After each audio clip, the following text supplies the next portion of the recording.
Hello, everyone. Welcome to the 2023 DC Black Film Festival. I'm Kevin Sampson, founder and director of DC BFF. I'm also a member of the Critics' Choice Association, North Carolina Film Critics Association, and a Tomato Meter approved critic on Rotten Tomatoes. So I'm excited to talk with some of my colleagues and friends in the film critic game tonight. We've just come off a great weekend in DC with our in-person festival. Now, until August 30th, we are doing our virtual leg of the festival. So if you weren't able to catch the films in person, you can watch them online. Visit dcbff.org for more details. Tonight is our second virtual workshop in which we'll be talking with Critics' Choice Award members and accredited critics about what they look for in film and how you can improve yours as indie filmmakers. I'd like to welcome my friends to the stage, and I will read their bio. First, we have Carla Renata. I'm going to bring her on. Carla Renata, aka the Curvy Critic, has had reviews and or op-eds published in Variety, The Wrap, The Cherry Pick, Sundance.org, Sophie's, and RogerEbert.com. She's a highly sought after host, moderator, who had the privilege to host an evening of the Black Experience on Film for Turner Classic Movies, sponsored by AFCA, as well as a frequent guest film expert for Fox 11 LA, Good Day LA, the List TV, Reels Channel, the Stream Team, ITV, BBC, and Fox Soul's The Black Report. She's a proud member of AFCA, the African American Film Critics Association, the online association of female critics. She's a Tomato Meter approved critic on Rotten Tomatoes and a member of the Critics' Choice Association, where she serves as a board member and co-president of their documentary branch. Her award-winning podcast, The Curvy Critic with Carla Renata, has garnered over 11 million views and streams live Sundays via YouTube, featuring reviews, news, and interviews with talent in front of and behind the camera. Please welcome Carla. Hey, how you doing? Doing well. Next up, we have Kathia Woods. Kathia is a Tomato Meter approved film and television critic with 15 years of experience in entertainment journalism. For 10 years, she has chosen the best in film and television starring Black, African American, Latinx, and female creatives through cupofsoulshow.com. Her brand, Cup of Soul, has attended Sundance, South by Southwest, Tribeca Film Festival, Montclair Film Festival, Philadelphia Film Festival, and Toronto International Film Festival. Swagger with Apple TV Plus, the NY Latino Film Festival, NABJ, and the Denton Black Film Festival are among the festivals that she has moderated. The Playlist, Film School Rejects, Remezcla, Awards Watch, The Playlist, Emmy.com, Ebony, BuzzFeed, Digital Spy, NBC News, and CineSpeak are among her print and digital bylines. She currently contributes to the Philadelphia Tribune on a regular basis. She resides in Philadelphia and graduated from Temple University. She wed her college sweetheart and is the mother of a daughter who will shortly graduate from Temple as well. She enjoys traveling and cooking in her spare time. Welcome, Kathia. Hey, yes, we're in the home stretch. Senior year, we're gonna get it, right? Yo, that seems, it feels like it's gone so quickly too. Like you were just yes. college. Call me when you get that, when you send your kids up, you see the tuition, you like, is that in US dollars? I hear you. Well, thank you both for joining us. Felipe Patterson, the lead contributor for Taji Mag, will be joining us in a little while.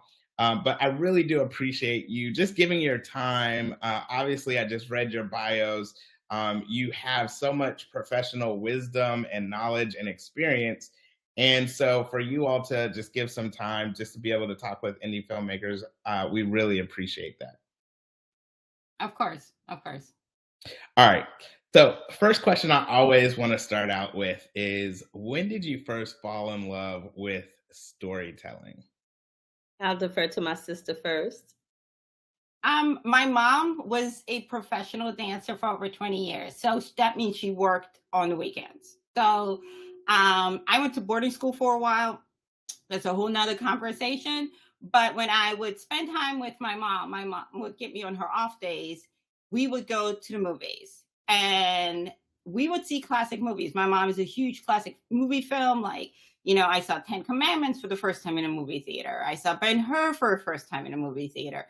The Sergio Leone cowboy movies. And we'd also watch classic movies at home. So my love of films, especially, not mainstream films, came from her and her love of films. And then my big discovery started like at 7, like a lot of 70s kids, Gen X kids. Star Wars came out and we didn't know what it was. We saw the commercial and we were like, we gotta go back then.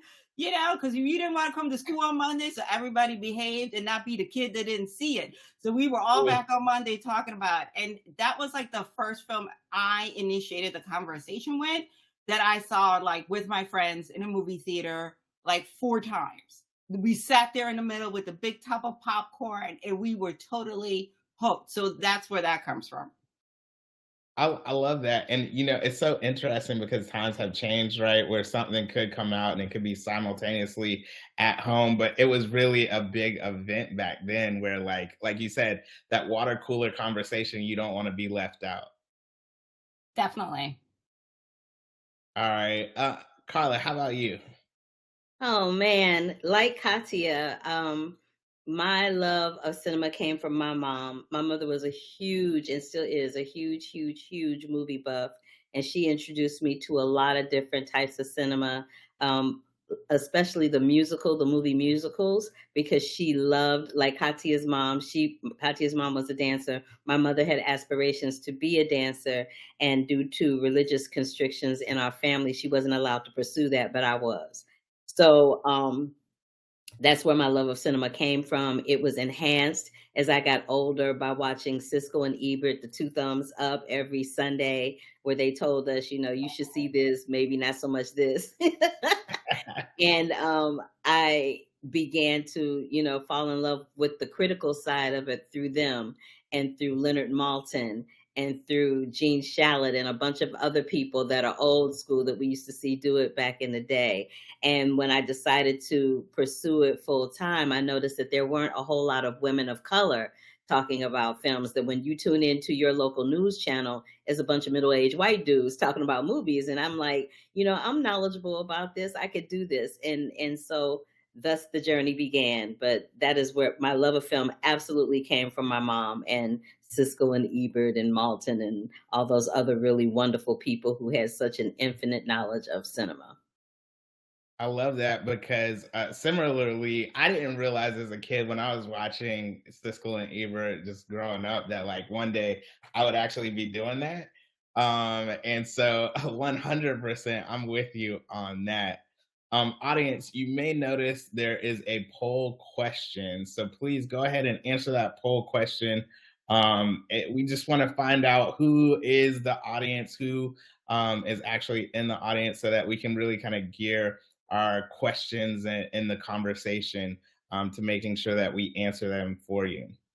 All right, so that's how you all fell in love with storytelling. If you can, how did you really get into criticism? Like making it more of a professional thing where you're actually, writing articles and, doing correspondence. How did you actually get into criticism? I'll go first this time. So I did my I did my undergraduate work at Howard University and majored in journalism and broadcast production. And when I graduated, I actually wanted to be a news producer, specifically for ABC. And when they finally did interview me, it was for a desk assistant job, and I was for like no money. I was like, no, thank you. I'll go sing on a cruise ship. but what I really got into it is when I was in LA, because I already had the training from school. I already, knew what it entails. But when I got to LA, things got a little crunchy on the work front. So I'm like, let me dust off this degree and use all this knowledge that I have rolling around in my head and see what I can do with it. And I reached out to a friend of mine, Gil Robertson, who runs AFCA, and had a conversation with him about it. And he encouraged me to pursue it. So did Chaz Ebert, Roger Ebert's widow. And the very first thing I did, one of the first big things that I did, was I moderated a discussion with John Singleton about Boys in the Hood and poetic justice. And man, when I tell you, I thought I had died and gone to heaven. I'm like, oh, this, I I was so elated and so excited to hear the filmmakers speak about their process and how they got there and how they cast the people and how they shot the film, that pretty much stoked the flames for me. And I have been here ever since. I love your answer, and I like the fact that your eyes lit up as you were talking just now, right? And that is one of the cool things that I think, just in terms of, as film critics, like, we love film, right? Like, that is, we could do this for free, and many times we are doing it for free. But then, when we get paid, that's great. But it's that love of the medium, the craft, the art, that really kind of propels us. And I just want to add one thing before you get to Philippe and Katia. The other reason I wanted to become a film critic is because I discovered that almost 87% of the movie going audience is comprised of Black people, Latino people, and Asian people. So if Mm, that large percentage of people are going to watch the movies, then we should have some people that look like those people talking about the movies and not just middle-aged white dudes. great point. Great point. Philippe Patterson, lead contributor of Taji Mag, welcome. Let's see. Philippe, Mike, we can hear you, brother. Can you hear me now? there you go. Now we Hey, hey, I was gonna say I just saw you like on this weekend, right, Kevin? For the can. GCVFF. Yes, indeed. How's it going? Pretty good. So what we're talking about right now is really, how did you get into film criticism? Well, I just like movies have been my family pastime. We didn't have as much money to buy all of us tickets to go to the movies, so our thing was just going to Blockbuster. Everybody getting a film, getting a bag of Twizzlers, and watching movies. And since I've been born, I've been just infatuated with filmmaking and different characters, colors, variation, direction. Some of my earliest memories of film is Spike Lee. One to be in school days. I didn't know that was a movie. I thought it was just a musical. I had no clue until I got older. Also, Mo Better Blues as well because it helped me fall in love with jazz. I had no real like knowledge of jazz besides what my parents played, but I really got into jazz by listening to and watching Mo Better Blues. And then what made me really get into the art of being a movie critic is Eternal Sunshine of the Spotless Mind. And that was based upon the tone, the mood, the stories. Something I really didn't resonate with until I got older, but it made me want to be a film critic. Um, I didn't do film until about 2017. So I started doing sports, and then was talking to my friend one day and talking about going to film festivals and asking why aren't people going to see these films? Like we see the films in movie theaters, we see the stuff on Netflix, but some of the small films, are not getting shown or even publicized to people. Because I would talk about film and everybody would be like, "What is that?" And I'm like, "Well, I saw this at this small film festival." And so what I wanted to do was just amplify these voices and get these stories out on a platform or a few platforms. And so that's why the reason why I became a film critic is because I wanted to make sure I amplify these voices and share these stories that I think people resonate with. There's some stories in films, I think you all have had this experience, like they'll get pushed by publicity and there's no connection to it. It has a name to it. It has an actor, a producer, what have you, but there's nothing you can resonate with because it's not part of your culture or your upbringing. So, um, and that's the reason why I got connected with you, Kevin, was because you were showing films that wouldn't otherwise be shown or wouldn't be advertised. And so I just want to make sure that I share stories that I think people can resonate with and be influenced by and encouraged by, because that's what film is supposed to do. It's supposed to take you away, escape from the norm and society and the world, to make you feel something. Like, the best thing I like about being a film critic is finding a film that touches me, that connects me, that brings me back to reason why I fell in love. Like, I always go back to Eternal Sunshine of the Spotless Mind, because it was the first time I was in a relationship, and it just reminded me, no matter what you do, you can never escape the human experience. And so when I do movie criticism, that's what I go back to. I'm like, okay, objectively, if I'm not a movie critic, what about this film is going to make it memorable to me? What connection do I have?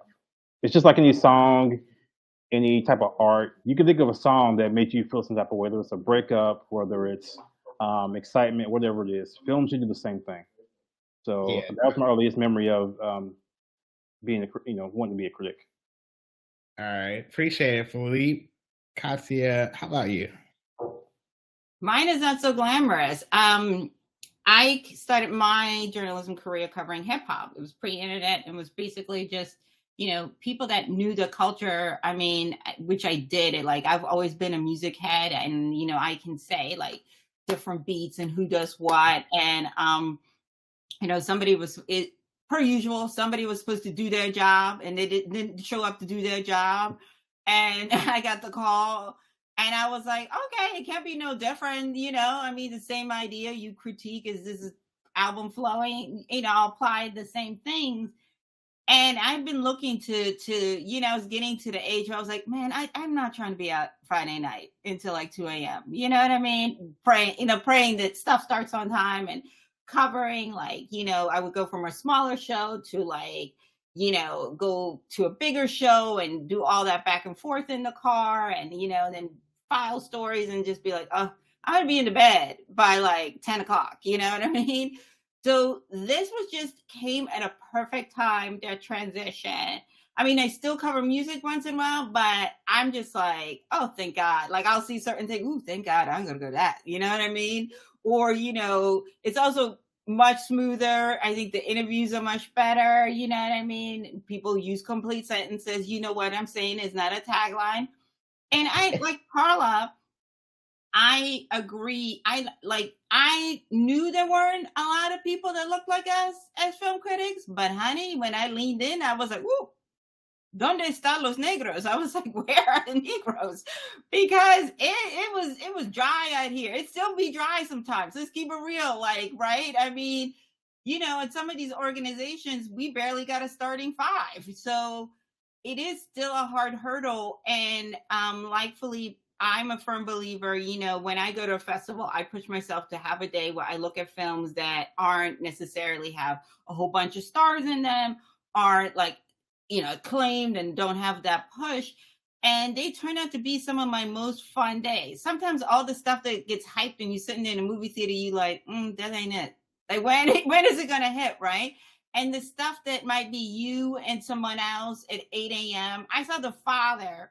I was congested.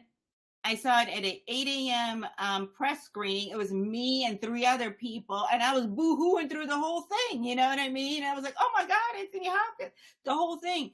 So for me, it's about that. You know what I mean? And I know sometimes, like Felipe, it's going to be me and 3 other people on Rotten Tomatoes, but that's okay. I'm still going to talk about it. I think if you follow me on Twitter, if I love a film, I tell everybody, like Miss Juneteenth, to me was a film like that. As a mother, mother-daughter relationships are hard. I related it to my relationship with my mom, which has patches of complications as you're trying to find your voice. My relationship with my daughter, as she's becoming an adult, and you're like, you know what I mean? That's changing. And, that movie just spoke to me because I am a Black woman. I am in that experience, So I do feel that's important that we give that perspective. It's not that people that look like us can't talk about it, but it's a different situation. Watching Till, I watched it with a fellow Black film critic. We were sitting there, we're both parents, and yes, I was boo-hooing. That part where she was like, why did you let him take him? And he was like, it was either going to be one of yours or one of mine. Oh my God, that hit a little different for us. So all of these things, I think, are important, and we're going to talk about those things that our colleagues aren't, because for whatever reason, well, I know, but they're afraid to speak honestly about one of the biggest things that is prevailing the world, which is racism. And they'll talk about the gowns, they'll talk about everything, the editing, but they won't talk about the meat of the matter, which is what the film is made about. And that's why we are here. And that's what I feel my responsibility is to say, this is why, and this is why this is important, and that's why I do this. Yeah, you all are making some really great points. And so one of the things that I want to talk about, right, is we know that at the end of the year, we vote in whatever various critic bodies that we are a part of. And to your point, when we are the 5% within these bodies, right, there are certain movies that year after year aren't going to be propelled up to the forefront of the general public. But it's really kind of comes down to, because here's the deal. Film is subjective. It's all about how you grew up.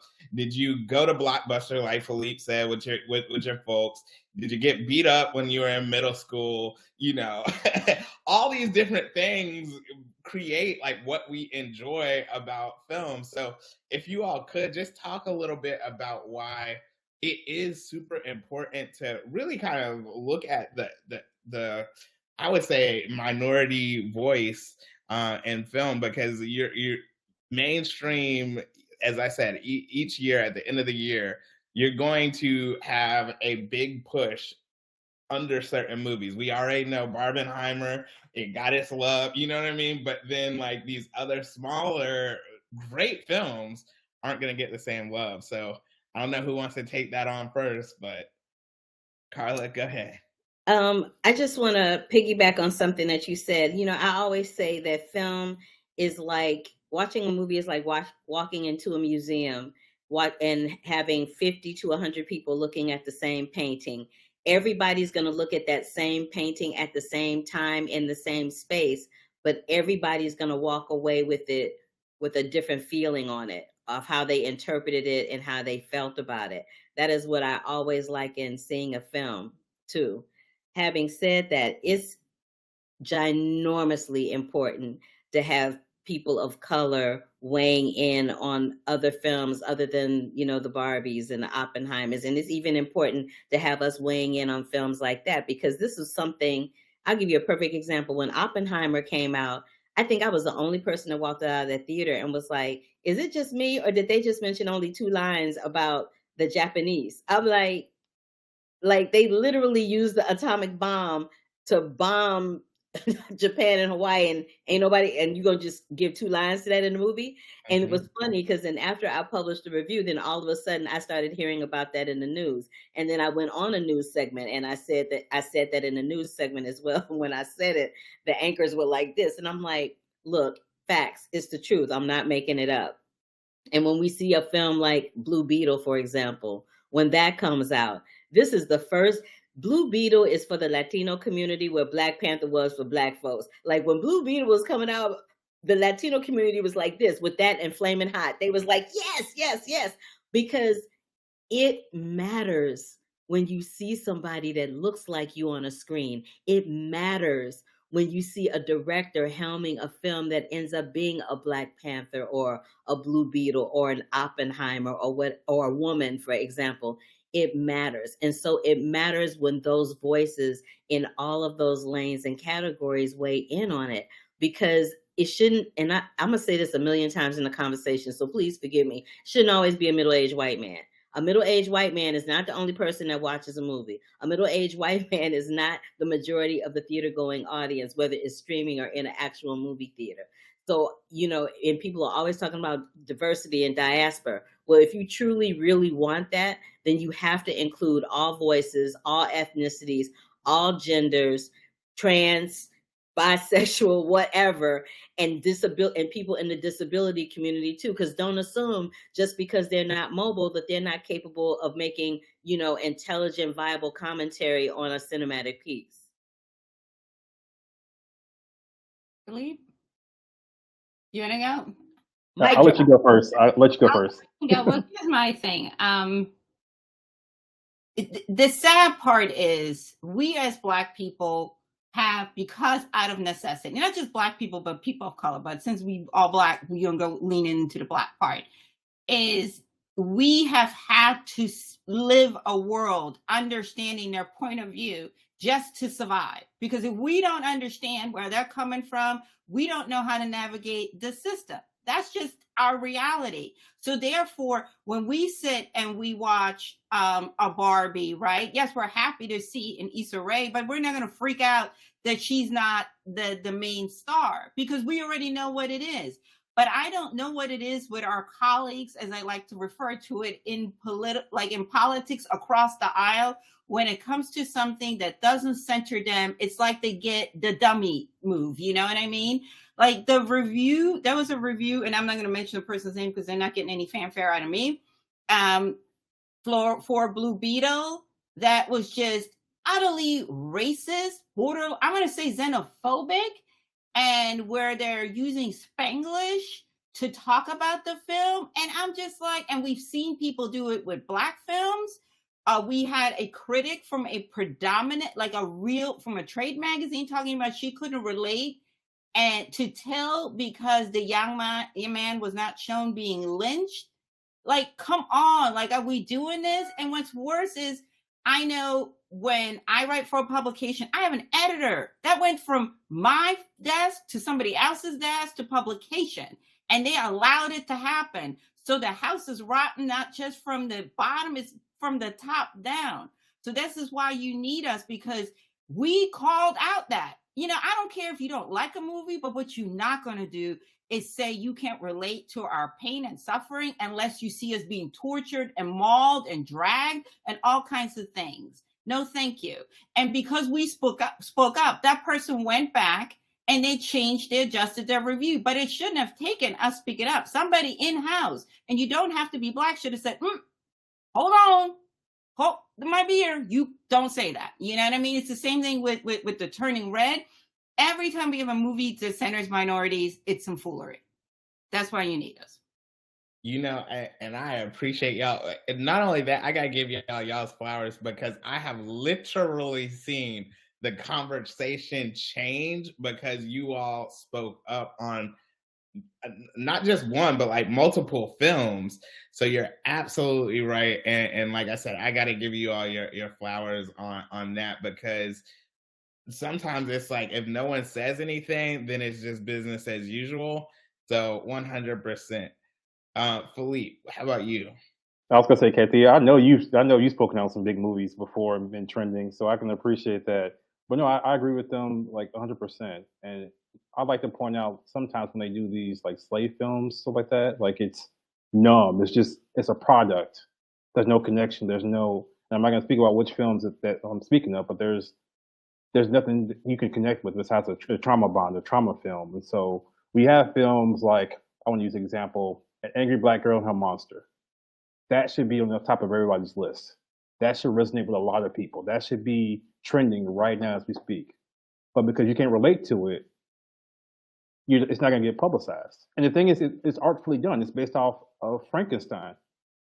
Like, there's correlation. It's written well, acted well, everything. But you're not going to hear about it because it's not one of those big, highly budgeted films. So, I mean, you need people like us to get those movies out there and get it advertised, because, you're not going to hear anything about it. Or 1001, another one, that resonated with me and a lot of people. I brought one with me, went to watch it a second time, and she was like, "Felipe, thank you so much." She was almost in tears. So we have films like that need to be advertised, and you need to have those bigger films dissected even further. You're gonna need like a Kathia or a Carla. I'm gonna say right now, Carla, I have been watching you for years, so it's an honor to share the stage with you. But you need us to break down those films and analyze them and be truthful and honest. especially with those slave films, or those films that are from the perspective of somebody who's a minority. Because a lot of people are just going to advertise it and say it's diverse. That's just a face. How can you relate to this? Like, how's it going to connect with the audience? You know what I mean? So that's the reason why I feel like we need to be a part of the Critics' Choice and these other big platforms to push these narratives and to push these films. Absolutely. Yeah. I just want to say in closing, I was born in Munich, Germany. Dachau is about an hour from Munich. So I don't need to be Jewish to understand, and I don't need to see somebody, excuse my expression, barbecued in an oven or gassed in a chamber to understand that that was horrific and it should never happen again, in order to understand the pain and the suffering of the descendants of Holocaust survivors. So I'm trying to understand at times, why is it when it comes to, Black people being hurt, there's no empathy, or as Carla said, Japanese folks who had literally a bomb dropped on them, and it still is affecting people today with health issues, cancers, birth defects, and the list goes on and on. Hence, that's why we pour so much money into Japan. But this idea that you need to be of a certain skew in order to understand something is mind-boggling to me. Because again, we seem to be able to get it. Like, we don't need to see somebody being tortured. If you tell, hey, this is a bad thing, I get it the first time. So that's the part that I'm always like, what's going on here, It's called being desensitized to humanity. Over the course of the years, the globe has become desensitized to humanity. When you see Black people in the middle of a pandemic get shot every day, like it's shooting range, at a country club, after a while, at first people are like, oh my God, that's horrible. And then you become desensitized to it. You know what I mean? It's the way that the world has begun to spin, where people just don't have empathy for anything that they don't even try to understand. They don't try to understand. And even if they do understand, they're like, well, if nobody else over here is talking about it in my camp, then let me be quiet and maybe it'll go away. It's all of that. We could have a whole conversation just on that, really. You're right. I got more questions, but I want to go ahead and get into some of the questions that the audience is asking. So Melissa says, thank you all so much to all of you for filling a void that I felt severely growing up. How much do you feel film critics shape what is produced in the mainstream film industry? Oh, we don't shape what's produced in the mainstream industry at all. What we do is we may shape the conversation around it, but we don't shape what's produced by any stretch of the imagination. That's all I got to say about it. If you guys want to add to it, knock yourself out. No, I concur 100%. I wish we did. A lot of movies that we love, we'd be doing better, A lot of directors getting more money, Yeah. But sadly, we don't. I agree. I was going to say the same thing, because if we did, we'd have a lot better movies, a lot more diverse movies, and we have a variety of films coming through our inbox as screeners. All right. So audience, please, you can ask your questions with the Q&A tab. Just click on that and go ahead and put your questions there. Looks like Tasha said, how do you get into critiquing films? Is there a special place to sign up? Does it require a special skill base? This is what I say to young people. If you are fortunate enough to be at a university like the one I went to, that has radio, that has a newspaper, that has a television station, start there, right? 9 out of 10 times, again, you don't have to be a part of, the media major, communications major. Trust me, they're always looking to take people. If this is something that you have an interest, start there, right? Figure out what medium you like best. And just start going to the movies, start connecting, start attending film festivals. They always love having student journalists. I know in Philadelphia that they do. So start small, you know what I mean? Or you can do a blog if you're a person that prefers video like this. We live in an age where you don't necessarily have to wait on someone to put you on. You can start doing YouTube reviews. You can do reviews via TikTok, whatever your niche is, just start. But if you're looking to do it like via the written word, start what did Issa Rae say? Instead of always trying to shoot up, network across. So if you're in college or even in high school, a lot of high schools have newspapers and whatnot. Start there. And I would just piggyback on what Katia said by, making yourself a little more knowledgeable about cinema than you may be already. Take a little online course on film history, or, take one of those little cheat courses, at a university somewhere, just, like film history 101 or cinema 101, just to give you an idea of what the cinematic history is before you got into it. And like Katia said, y'all are lucky. You live in a time where there are no limits to how you can disseminate information. Baby, if when I started, there was as my mama would say, a TikTok and a YouTube, you wouldn't be able to tell me nothing. Yeah, I was going to say, I see Tasha say you're not a student. I'm sorry, guys. Hold on. You're not a student. It's okay. I'm not a student either. What I did was I had a little bit of experience in college. And what I did was I started working with the editor who kind of gave me the format and kind of taught me as I went. And then I also took some screenwriting classes and some filmmaking classes on the side as well to help me see things from a different perspective, because you get to understand what story is, tone, character, inciting incidents, all those things. You have to know those things to see how a film could, make a film resonate with you, to make you give it a seal of approval. So I agree that you could take classes on the side. Find a mentor if you can. Like I said, for me, it was a couple of editors who were just like, you need some work, Felipe. So here's some books, and this is the format. This is what you need to look for. You have an eye, but you need to learn like the nuanced things to get your point across. And so look online. You'll find stuff everywhere for free. Appreciate those answers. One of the things that I think I really want our audience to be able to pick your brains on is when it comes to indie films, right? Because with my film festival, we're looking at more so independent filmmakers, right? Great stories every single year. When people come, they're just like, wow, these films are just so great.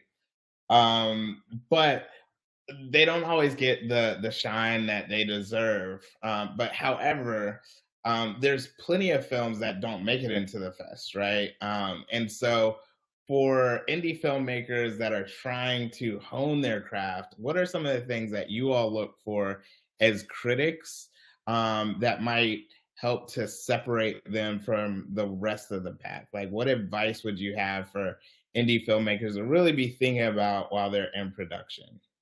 You know what I'd like to say about that? There are so many programs out there for independent filmmakers in terms of funding, in terms of learning, in terms of networking. Film Independent has a plethora of them on their site. You can go to their site and check out everything Film Independent has, because unlike before the pandemic, a lot of things are done virtually. So you don't necessarily have to be in Los Angeles to take advantage of those programs. The Sundance Institute also has programs that help independent filmmakers. They have a Sundance Lab that they ask people to submit to every year, and a bunch of other things that they do. But I would say the biggest thing for independent filmmakers is you need to network, because at the end of the day, when it gets to the point where you need to get your film financed, you're going to need to get some money from somebody. So, you know what I mean? So you have to network and find those people that can help you finance your film, find people that can help you edit your film, find people that can help you distribute the film, find people that can help you get it into festivals so that there's more eyeballs on it. And the more eyeballs you get on it, the more conversations and word of mouth that will take place so that it can move on to the next level. Facts. Yeah. I mean, Stage 32 is also a good resource. IMBD, Screencraft, Screencraft is number one. So those are all the options you can have to look up different tools, and also you can connect with a couple of them as well. IMBD is a good resource to find editors and producers and DAs and all that stuff. I would say you're doing. I mean, here's my other thing is, and I always say this, and I'm like, not everybody should and needs to go to Sundance, right? I mean, we have this thing where we have all these filmmakers, and I get it to a certain extent, but even the filmmakers that have had films accepted at those festivals will tell you they've gotten rejected 2 or 3, 4 times. And it's those smaller festivals where they first got their shine and they got their positive feedback and where they met people, and those festivals have continued to support their work. So I would say work with a festival like this, you know what I mean?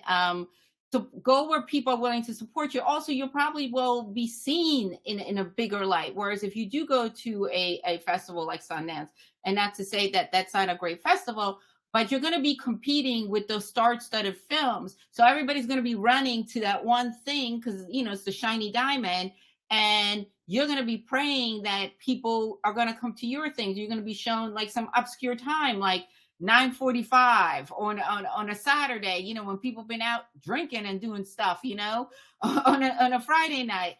So think it's fine to apply to those festivals, but don't dismiss stuff in your hometown. I know here in Philadelphia, we have a strong film community. A lot of filmmakers, a lot of prominent filmmakers live here because it's cheaper. And like to come here and network. You know, every city has their version of New York Film Festival. So attend that, go to the mixers, go to all those things. It's where you'll meet the local critics, where you meet the publicists, your allied representatives, which are the studio representatives in your local cities. Again, I need us to get out of this desire to run to New York and to run to LA for everything. It's expensive. I'm not saying don't do it, but start across the bridge, so to say. Yeah, I was going to add on piggyback on that, Kathia. I mean, there's a guy who had made a film in Louisville, Kentucky, that's where I'm from, and they were pushing for it to go to New York, and it didn't do as well. But when they came to Kentucky, it sold out like 4 days in a row. And I'm like, you should have started there first, and you have everybody do a whole bunch of hashtags on Twitter and all these social media sites so you can get it pushed, and then you go into the film festivals, because it's not about just the glamour or the film. It's about getting your product out there to the appropriate people. But like you said, your local compadre, your local fanfare, your friends and family will help you get that push, get that noise going, get it trending. Yeah, y'all are bringing up really great points, because I think back to what Carla was saying earlier is like this day and age, like you can get your stuff out in so many different ways. And it's interesting because like way back in the day, and maybe this is like, you know, late 90s, early 2000s, it was still kind of like you might want to take your film, get in the film festival circuit, and then like from there get distribution in the theater. But now, like, you know, literally like Tubi, you can make money like 150,000 per quarter just off of a Tubi film, right? So it's really, I think filmmakers have that to ask themselves, like, what am I trying to accomplish here? Like, what do I actually want, right? Do I want to make a movie so I can make more movies? Or do I want people to see my craft and then kind of come up with a plan and go forward from there? We have another question from an audience member, Naya. She said, what storytelling qualities have been lacking in the current film market? And what advice do you have for young filmmakers to fill those gaps? Oh my God. There's so many. There's so many. I mean, here's one that I shouted out a couple of years back as a person that loves Westerns. And I like the old school, like the good, the bad, and the ugly, all that stuff, right? And I'm like, somebody please make a Black Cowboy movie. And what happened when The Harder It Fall came out? Everybody loved it. I was like, no, don't stop. Make more. There's so many different stories. There's a whole generation of kids that don't know that Black people were cowboys. So if that's your niche, you grew up in Texas or whatever, and you grew up horseback riding, and that's your background, make a movie about that. I apply the same philosophy when people ask me that I do when it comes to hip hop, right? Write about what you know, who you are, and where you're at. This idea that you have to become this whole other person, people can tell. I mean, it's different when it's sci-fi, but it's still sci-fi. Sci-fi is rooted in like some type of reality for us to relate to it. But this idea that you have to come up with this crazy thing. Where are movies about, you know, Black people coming of age in your city. You know, if you live in Milwaukee or Detroit, we're not getting those stories, you know. So start with what you know, your group of friends, pay attention, you know, what's unique about your small town, your church, your family. And that's what a lot of people do. You do not have to become, you know, you don't have to make The Godfather Part 12. We already had a Godfather. It worked out, you know? I love it. And I was gonna say, odds are, if it's already out there right now and it's trending, that ship is sailed. So if you're trying to make something that's current, you're already behind because it's already passed. So, like I said, like Katia said, just do something that speaks to you, that works for you. And it may not, it may not make it that first year, that second year, but maybe that third year, because there are cult classics, that people speak of all the time, or small movies, short films that people get paid to do feature films. I mean, I've seen that at the African American Film Festival back in 2017. There's been people who made small 10-minute films, and they were okay. They were in the film festival racket, but then they got more money, and now they're all over the globe. So if you see something out there right now that might be trending or popular or niche, just like with music, that ship is already sailed. Think of something that's original, that you really can connect with. I just want to piggyback on what you said, Felipe, about the short films. I mean, people are sleeping on short films, honey. Short films are the best way to get in. They cost less money. You don't have to have a whole bunch of, brouhaha about that. There's a 5 gazillion different film festivals that support those and laud them and push them. So and we have seen people of color win more Oscars for short films than we've seen for narrative features or documentaries. Let's just point that out. So, get in where the door is open and your toe can sit across the threshold. You know what I'm saying? I hear you. Looks like we have another question from Andre. He says he has a good idea for a show. Who do I pitch it to, or should I just put it out on YouTube? It depends on the genre. It depends on what the show is about. Like, what genre is it? Is it a streaming show? Is it a network show? Is it a drama? Is it a comedy? Is it sci-fi? Is it, scientific? Is it a legal? Like, where you would pitch it would depend on what kind of project it is, because we can't just sit here and say, oh, well, pitch this person or pitch that entity. It's very specific, and the pitch has to be very specific. I know a lot of people are doing pitch decks for their projects right now instead of just doing straight old school pitches. They have pitch decks because sometimes executives or people that have the power to do a green light do not they don't have any imagination. They need to see it. You need to put it in their face. It's what Carla said. You got to remember, we're living in a time, God help us, where the studios, those entities are not run by television people. They're not run by movie people. They're run by people who look at spreadsheets, and all they're looking at is whatever you're proposing, something like it hasn't made money. And that's a sad thing. And I understand it's a business, but that's why we're getting a lot of this rinse repeat. So you have to understand who you would be possibly speaking to. And you have to make your presentation. What is it like when you take a certification, right? You studied to pass the test, so you can get the certification. Then you go do the job and you're like, oh, they ain't got nothing to do with what I studied. That's kind of like the same thing. You got to study to get the money. And then once you got the money, then you can go make the TV show or the movie that you want to make. And I know it sounds hustling backwards, but that's where we're at. Also pay attention, especially what's going on with the SAG strike, with this writer strike.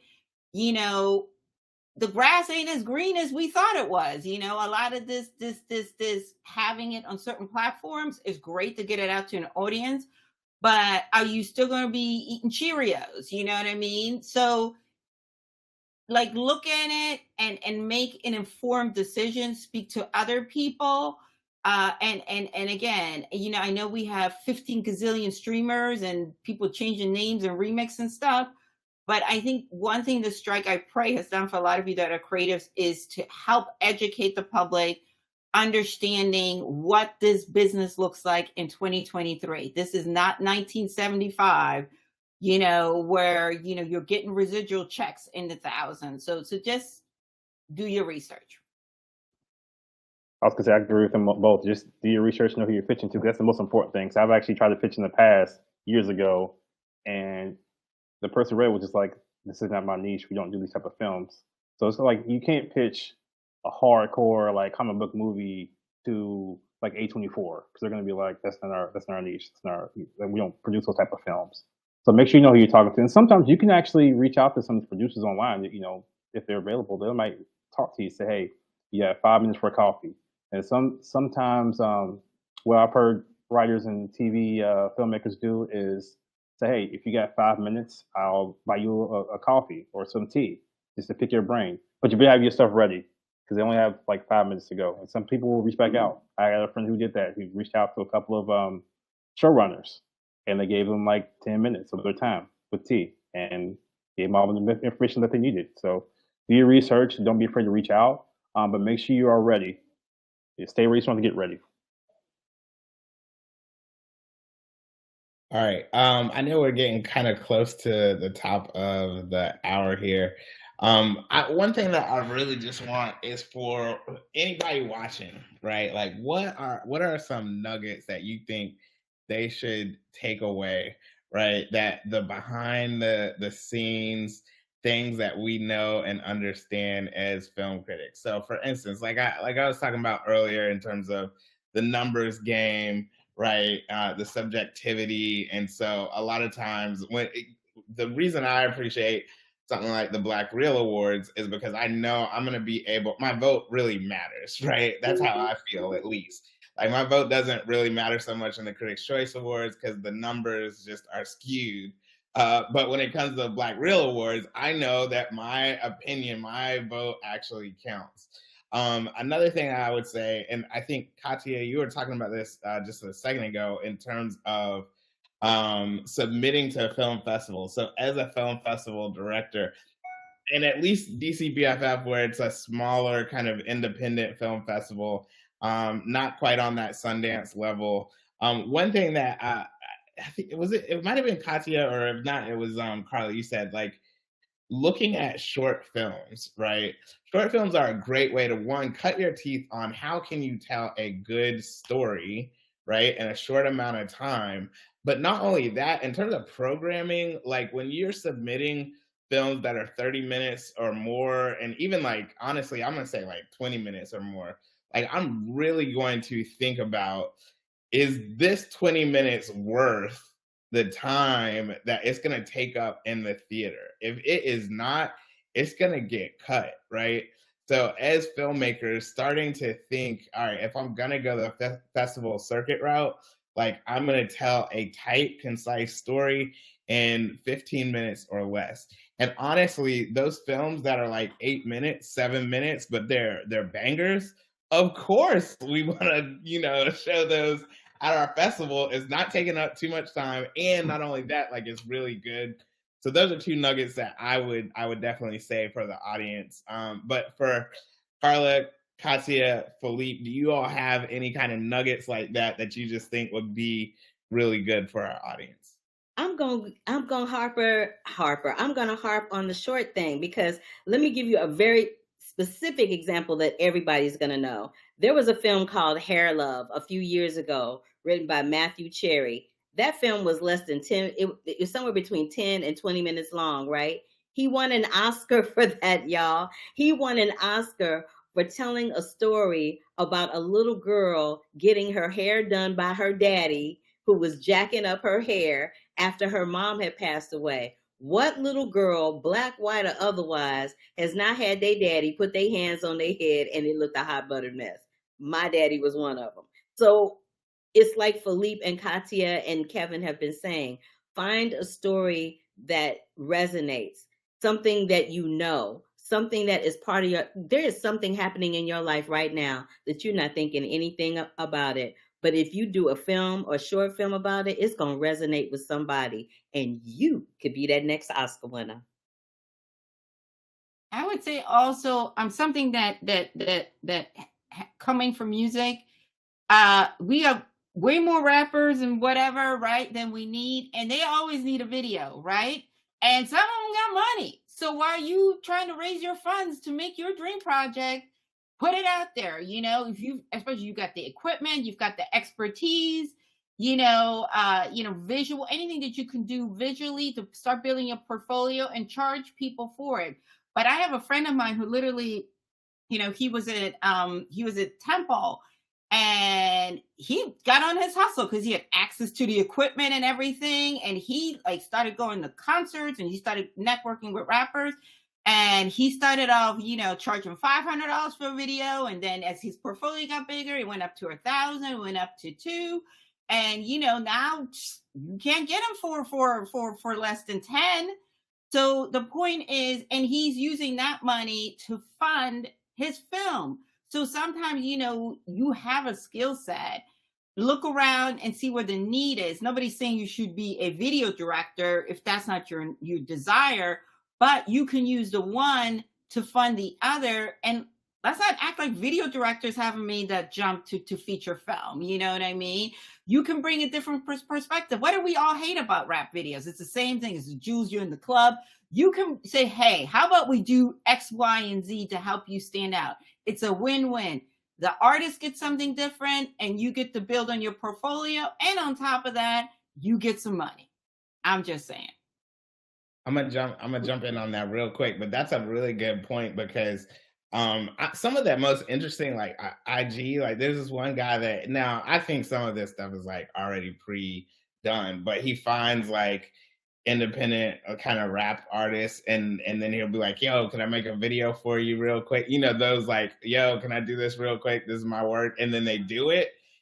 But like this stuff, like it fascinates me. Like I want to watch it. So I appreciate that, Kathia, because like it's so many different ways to kind of get going back. This is the film professor nerd in me, but French New Wave, the way that a lot of those film critics, they partnered up with organizations so that they could, cut their teeth, make films, and then we get films like The 400 Blows and all those other great films, right? So there's many different ways that you can kind of do that. So thank you for bringing that up. Absolutely. Felipe, did you have anything? Yeah, I was just going to say, just don't be afraid to work with other people, work underneath other people who are experienced. That's the most important thing. There's PAs around in LA and New York, but you can also look at your local city and see, hey, you'll need a PA, and you can do it for free. I know people don't like the word free, but you're not doing it for free. You're doing it for the education. There may be a technique, there may be even somebody you can network with on set to get you where you need to be. Don't be afraid to, work underneath someone or be a part of a project. And that way you could see how you can manage or manipulate your film or your project. That's one of the biggest things I've learned is, networking is cool, but you gotta learn how to serve people and learn how to work underneath people. So that way, when you're in the driver's seat, you'll know exactly what to do and how that person feels as well to make them maximize their efforts. Because, we've all been there working underneath somebody and we just like, they don't understand, they don't know what I'm going through. But when you're promoted to that position, right, you know how they feel and what they're going through. You know how to motivate them to do the best they can for your film. So that's what I would just say. Just try to work and learn as much as you can on other people if you can. If you're inexperienced, of course. Even if you are, sometimes you need to just go on set with somebody and volunteer just to see what they're doing, steal some ideas. Like in hip hop, you're always stealing something from somebody, right? Very true. Very true. Well, first off, I just want to once again thank each of my guests for coming on. I feel like you all have given us so much knowledge and wisdom tonight. If you could, how could we find your work online?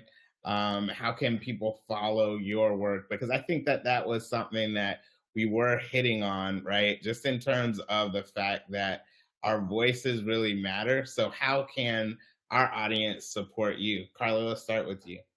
Okay, well, I have a written version of my reviews at thecurvyfilmcritic.com. And then I do a podcast every Sunday, The Curvy Critic with Carla Renata on YouTube. And that's the best way to keep in contact with me. I'm on all social media platforms at The Curvy Critic.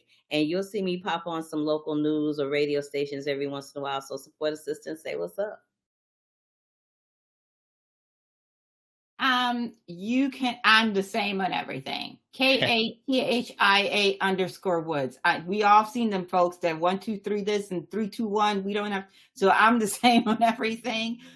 You can read my reviews on cupofsoulshow.com, and you can read a lot of my writing. I've been having a great time over there with the Philadelphia Tribune. You can pick it up at your newsstands, or you can choose to go online. And I write on a plethora of things, but my main bread and butter is obviously film and television. And then I come on Word every Wednesday at noon and do, get to speak with Tanya on Reality Check about, again, film and television. And, we have a great time every Wednesday at noon, and we, kiki and haha and talk about the ins and outs of the industry. For me, I write for Taj Mag, so you can find me at tajmag.com. And I also write for Water Cooler HQ. You can find me on both of those websites. My social media on Instagram is FDapperDoctor. You can find me on there. And I'm less frequent on Twitter, but you can find me on Twitter at DapperDrPhil. So it's DAPPERDRFEEL. So play on my name. Awesome. All right. Well, once again, I just want to thank my guests, Carla Renata, Kathia Woods, and Felipe Patterson. Thank you, audience, for participating and asking great questions. Again, the DC Black Film Festival is going on virtually until August 30th. So if you weren't able to see some of the great films that we had in person, make sure you head over to dcbff.org. so that you can watch some of these great films that we've been talking about, right? Watch them, support them, figure out how you can get in contact with some of these filmmakers. If you want to read my reviews, you can go to picturelockshow.com. But again, I just want to thank everyone for coming. Make sure you tell a friend. You'll be able to review this playback pretty soon here. Otherwise, everyone, please have a great night. Get home safely as you log off your computer. It's hilarious.